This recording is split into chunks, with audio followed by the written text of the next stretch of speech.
Jälle me tulime tavalise jõe äärde. See jõgi ei voola ju maa all. Ma tahaks ikka maa-alust jõge näha ja siis seda Ämmaauku. Ahaa, sa tahad Karstialale minna, Salajõele või Tuhalasse. Tuhala jõgi voolab 6 kilomeetri ulatuses maa all. Vesi kaob Ämmaaugu kaudu maa alla ja tuleb hiljem allikana lagedale. Kuidas saab jõgi maa alla? Vesi lahustab kivimeid ja nõnda tekivad maa sees vooluteed. Lubjakivi on hästi palju Põhja-Eestis, sellepärast on seal ka karstialasid.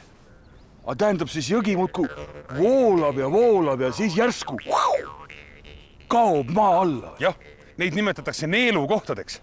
Vanarahvas teab rääkida lugusid hanest, kes kadunud neelu kohta ja ilmunud lagedale alles naaberküla allikas.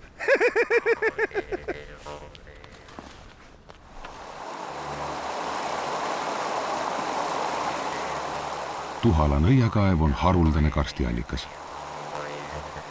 Suurvee ajal kasvab ka maa-aluse jõeveesurve ja nõiakaev hakkab keema. Karst on looduslik protsess, mille käigus maapõue imbuv sadevesi lahustab kivimeid, moodustab neist tühemikke ja loob maa sees liikuva vee vooluteid. Et Eestis on lubja ja tolokive palju, on karstumine ka loomulik osa siinsest loodusest.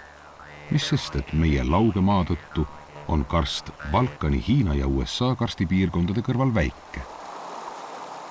Meie maapõue kivimid, kus toimub põhjavee lahustav tegevus, on väga tugevasti kihitatud.